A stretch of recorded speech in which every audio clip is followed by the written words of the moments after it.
ए हमार करेजा कि कसिया के कनबाली ले आईनी पडरौना के पायल, कि कसिया के कनबाली ले आईनी पडरौना के पायल, कि तोहरा के देख के विशाल बाबू के दिल हो गईल घायल।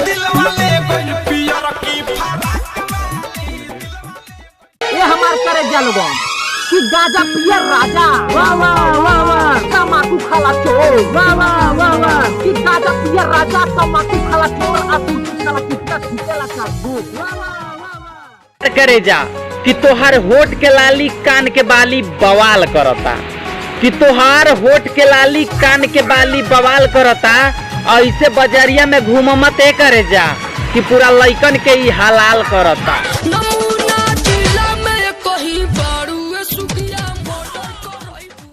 ये हमार करेजा कि हमसे इश्क करबू तो बड़ी पछतावे के पड़ी, कि हमसे इश्क करबू तो बड़ी पछतावे के पड़ी।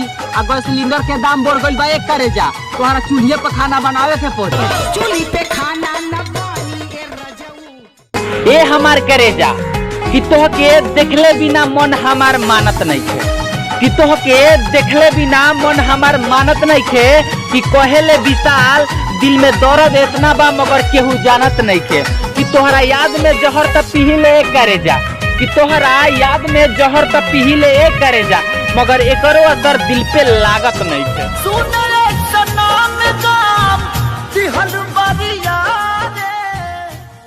कि प्यार में इतना पगलाइल बिया कि लाते से बिस्तर खान देतिया, कि प्यार में इतना पगलाइल बिया कि लाते से बिस्तर खान देतिया, कि का बताइए बाबू खाली यादव जी पर जान देतिया। खाली यादव जी के दूध से न होइले पानी। ये हमार करेजा कि भोले बाड़ू सांवर गोरी पावर तू देखावेलू, कि भोले बाड़ू सांवर गोरी पावर तू देखावेलू, आ जब बैठेलू विशालवा के केटीएम पर तो 100 के स्पीड धरावेलू।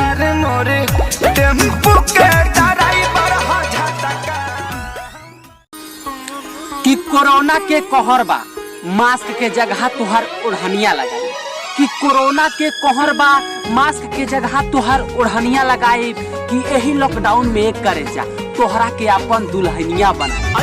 कोरोना सारे मुंह तू दबा के रख देले बाड़ में हर मौका बना कि रोटी पूछत नहीं खे दिन भर भात मछरी खाता, कि रोटी पूछत नहीं खे कि दिन भर भात मछरी खाता।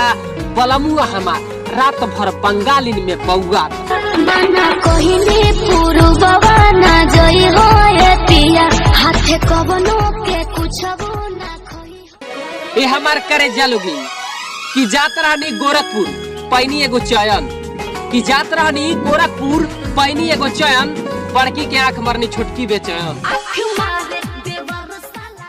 ए हमार करेजा कि तोहार आँख के काजर हमार जियल काल कइले बा, कि तोहार आँख के काजर हमार जियल काल कइले बा, कि जब से देखले बानी तोहरा के ए करेजा हमार दिलवा बेहाल कइले बा।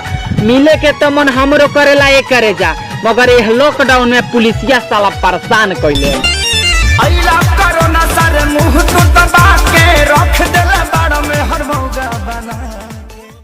ए हमार करेजा कि तू बाड़ू पढ़ल लिखल हम बानी अनपढ़, हमके गांव के गंवार मत समझियो, कि तू बाड़ू पढ़ल लिखल हम बानी अनपढ़ तो हमके गांव के गंवार मत समझियो, ना तो तार घरवा से दिन दहाड़े टंगवा ले जाबे करेजा, मनमानी के उनके भातार मत तरफ आज खड़ा बा एक तरफ भाता।